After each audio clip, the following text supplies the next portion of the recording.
Untuk mendorong perekonomian yang terpuruk cukup dalam di kuartal kedua lalu, pemerintah memilih untuk membagi-bagikan dana tunai setelah keluarga miskin. Para pegawai atau karyawan dengan gaji di bawah 5 juta rupiah akan diberi tambahan gaji sebesar Rp600.000 per bulannya.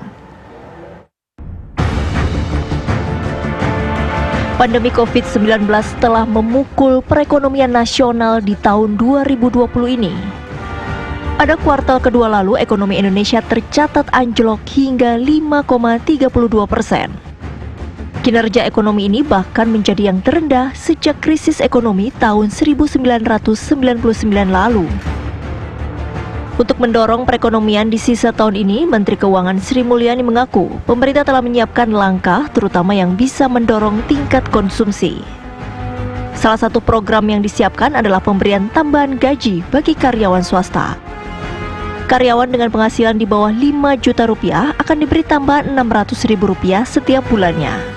Kemudian pemerintah sedang mengkaji untuk menyiapkan pemberian bantuan gaji kepada 13 juta pekerja yang mendapatkan memiliki upah di bawah 5 juta. Ini akan diperkirakan memakan anggaran sebesar 31,2 triliun. Berbagai langkah ini dilakukan karena sampai dengan bulan Agustus ini memang penyerapan program pemulihan ekonomi masih dirasa perlu untuk ditingkatkan. Rencananya pembagian tambahan gaji ini akan diberikan terhadap 13 juta pekerja. Pemerintah telah menyiapkan anggaran dari APBN sebesar Rp31,2 triliun. Dari Jakarta, tim TV One mengabarkan. Pemerintah akan memberi bantuan langsung tunai kepada 13 juta warga Indonesia yang memiliki gaji di bawah 5 juta rupiah per bulan. Para pekerja ini akan mendapatkan bantuan Rp600.000 per bulannya sebagai stimulus baru yang diharapkan bisa mempercepat proses pemulihan ekonomi nasional. Ya, lantas bagaimana cara pekerja dapat mengakses bantuan tersebut dan apa saja syaratnya pemirsa? Dan bagaimana harapan dan sikap dari para pekerja mengenai bantuan langsung tunai tersebut? Kita akan berbincang dengan dua orang narasumber dengan staf khusus Menteri Keuangan Bapak Justinus Prastowo dan juga Ketua Kongres Aliansi Serikat Buruh Indonesia atau KASBI Ibu Nining Elitos. Selamat sore semuanya. Selamat sore. Ya, Selamat sore. Pertama saya ingin ke Pak Justinus. Pak Justinus, masyarakat ingin tahu, pekerja ingin tahu bagaimana mekanismenya agar mereka ini bisa dapat bantuan Rp600.000 ini, Pak Justinus. Apakah semua pekerja yang gajinya maksimal 5 juta bisa dapat Rp600.000 ini? Ya. Sebenarnya memang ini masih terus dimatangkan ya Mbak Tisa. Jadi pemerintah merencanakan memberikan bantuan tunai kepada pekerja yang gajinya di bawah 5 juta per bulan. Tentu saja ini mencakup seluruh pekerja di luar PNS atau pegawai BUMN. Jadi kalau PNS pegawai BUMN kan sudah mendapat alokasi yang lain secara rutin. Nah ini untuk pekerja boleh itu. Dan pendekatan yang digunakan memang data lain dari ketenagakerjaan, BPJS Kesehatan, dan data-data lain yang sekarang sedang diinventarisasi oleh Kementerian Keuangan, oleh Satgas, dan juga oleh Kementerian Tenaga Kerja. Yang sekarang sedang dirancang. Mengenai detailnya masih dimatangkan, dan kami terus mendengarkan masukan dari semua pihak supaya program ini dapat dideliver dengan cepat dan tepat. Baik, Pak Justinus, ini kan khusus untuk yang bergaji 5 juta rupiah. Tapi bagaimana mereka yang memang sangat butuh tapi gajinya kurang dari 5 juta rupiah bahkan, Pak? Ya, maaf kurang jelas. Pak Justinus, kalau mereka gajinya kurang dari 5 juta rupiah, namun tidak terdaftar pada BPJS Ketenagakerjaan, apakah bisa memenuhi syarat tersebut, Bapak? Ya, 13,5 juta pekerja yang menjadi sasaran itu, tentu ini masih bisa fleksibel. Diharapkan bisa menampung mereka yang sudah terdaftar di BPJS maupun yang belum terdaftar. Maka sekarang sedang dicari cara bagaimana yang efektif untuk mendapatkan data mereka yang ada di luar data di BPJS. Ini yang diharapkan bisa dapat dikumpulkan. Nah, mekanisme masih terus difinalkan. Apakah nanti dengan self declaration, artinya secara voluntary, para pekerja itu mendaftarkan dengan beberapa syarat, atau nanti secara kolektif melalui pemberi kerja. Ini sedang dirumuskan, jadi belum final. Oke, Pak Justinus, ini semua masih dirumuskan bagaimana cara menjaring pekerjanya dan bagaimana juga apakah ini nantinya melalui voluntary atau mungkin dari perusahaannya masing-masing. Tapi begini, masyarakat ingin tahu, oke lah sekarang belum ada itu terrealisasi, tapi kita ingin tahu apakah nanti ini dananya akan dicairkan bersamaan dengan gaji atau mungkin ada jeda waktu antara gaji yang diberikan perusahaan dengan bantuan dari pemerintah ini? Ya, pemerintah merencanakan bantuan tunai sebesar 600.000 per bulan selama 4 bulan ini diberikan dalam 2 tahap. Per 2 bulan itu dibayarkan 1,2 juta rupiah. Jadi ini tidak bersamaan dengan gaji nantinya, Mbak. Tentu saja. Meskipun diharapkan ini bisa ditransfer langsung ke rekening para pekerja supaya lebih tepat dan tidak ada penyimpangan. Baik, kalau langsung ditransfer kepada pekerjanya, bagaimana pemerintah bisa memastikan kalau ini tepat sasaran, Pak Justinus? Ya, kalau data rekening pekerja seharusnya kan itu akurat dan valid. Apalagi kalau sudah terdaftar di BPJS Ketenagakerjaan atau BPJS Kesehatan, atau bahkan mereka sudah menjadi anggota dan rekening itu dipakai untuk menerima gaji setiap bulan. Itu yang diharapkan. Nah, tentu saja ini jadi alat kontrol nanti bagaimana database juga dipastikan akan dapat melakukan data matching antara penerima, by name, by address, lalu NIK dengan data rekening di bank, termasuk nanti kontrolnya melalui perbankan. Oke, nah ini kita ingin tahu, ini kapan realisasinya ini masyarakat pekerja bisa merasakan dana tersebut? Ya, diharapkan akan dibayarkan 4 bulan dari September sampai dengan Desember 2020. Baik, Oke. kita tunggu ya Pak ya realisasinya. Kita ke Ibu Nining. Ibu Nining, bagaimana organisasi Anda menyikapi kebijakan Bansos Rp600.000 ini per 1 bulannya, Bu Nining?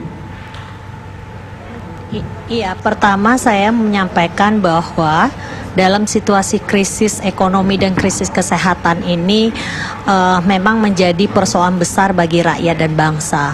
Di mana dalam situasi pandemik banyak buruh yang menjadi korban PHK, dirumahkan, haknya tidak dibayar, paling dibayar 25%. Kan itu. Nah, kemudian beberapa bulan yang lalu pemerintah kita mengeluarkan dengan berbagai macam persoalan situasi kondisi yang kemudian dikeluhkan oleh kaum buruh dan rakyat Indonesia, justru pemerintah menjawab dengan program Kartu Prakerja, di mana kita tahu kartu program KPK ini tidak mudah diakses, bahkan harus melalui sistem online, dan saya mengecek hampir 99% anggota Konfederasi Kasbi, bahkan beberapa di Konfederasi Serikat lain tidak mendapatkan hal itu, kan gitu. Nah, kemudian ditambah lagi dalam situasi seharusnya pemerintah, kalau kita mau bicara, karena problem pemerintah bicara tentang persoalan perekonomian nasional karena daya beli masyarakat semakin menurun, tentu adalah seharusnya bagaimana memastikan rakyat ini mendapatkan pekerjaan dan pendapatan hidup yang layak, kan gitu. Nah, itu yang seharusnya dilakukan oleh pemerintah, di mana kita tahu sekarang situasi yang dihadapi oleh kaum buruh yang korban PHK, dirumahkan, tidak mendapatkannya, seharusnya ada persoalan penegakan hukum dan pengawasan dilakukan oleh pemerintah gitu. Nah, nah saya kita melihatnya program ini jangan hanya sekedar pemanis untuk memberikan sekedar pengembira rakyat gitu, tapi persoalan pokok rakyat tidak ada jalan keluarnya, kan gitu. Itu yang kemudian kita kritik dalam program ini gitu loh. Padahal kaum buruh hari ini jutaan buruh yang di PHK, bahkan tidak ada persoalan pengawasan bagaimana penegakan hukumnya, memastikan bagaimana upah buruh bisa didapatkan, ini tidak ada, kan gitu.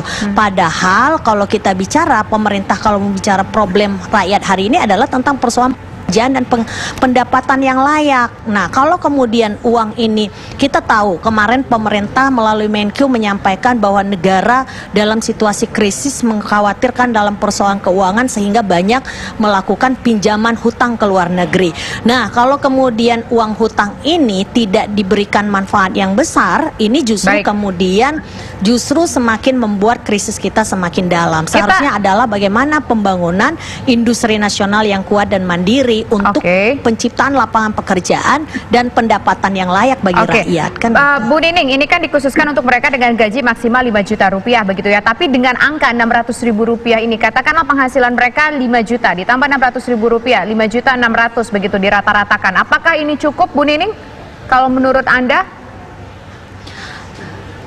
Ini kita bicara tentang persoalan bukan persoalan cukup atau tidak cukupnya, tapi problem rakyat hari ini kalau kita bicara tentang persoalan ekonomi tentu adalah yang harus didorongkan adalah bagaimana pendapatan yang layak bagi kaum buruh dan rakyat Indonesia. Nah, kalau kemudian rakyat setiap persoalan dihadapkan dengan insentif dan kemudian dihutang dan itu dianggap rakyat selalu membebani negara, itu kan bukan jalan keluar. Yang seharusnya adalah bagaimana kebijakan upah layak nasional dari Sabang sampai Merauke, sehingga ketika pendapatan kaum buruh dan rakyatnya, para pekerjanya sudah layak, tentu ini tidak akan semakin membebani negara. Baik, Bu Nining, tapi kan ini kan disesuaikan juga, Bu, dengan kondisi pengusaha saat ini, kondisi perusahaan-perusahaan yang sedang dalam kesulitan melihat krisis di tengah pandemi COVID-19 seperti ini, Bu. Ya, dalam situasi sulit ini kan ketika ada keterbukaan, transparansi, kaum buruh saya yakini pasti akan memberikan toleransi. Tapi situasi ini juga banyak dimanfaatkan oleh para pengusaha nakal yang kemudian memanfaatkan, memudahkan, memuluskan bagaimana mem-PHK para pekerjanya yang kemudian juga tidak mendapatkan hak-haknya. Ini juga semakin besar dan meluas. Tetapi pemerintah kita sebagai pengawasan penegakan hukum ini sangat minimal pekerjanya gitu, pekerjaannya. Ini yang kemudian kita kritik terhadap pemerintah. Nah, kalau kita bicara tentang persoalan misalkan diberikan bantuan kepada pendapatan di bawah 5 juta, seberapa banyak kaum buruh itu bisa mengakses dan terdata kan gitu? Karena kita tahu banyak juga buruh di Indonesia tidak masuk dalam pendataan menjadi anggota BPJS tadi karena disebut melalui data BPJS. Terus kemudian banyak juga di daerah-daerah upahnya masih ada yang di bawah 3 juta. Betul, itu dipahami oleh kita gitu loh. Tapi apakah ini terjadi pemerataan? Apakah ini ada terjadi transparansi? Apakah bisa dikontrol oleh masyarakat luas gitu? Bahkan bisa diakses dengan mudah gitu.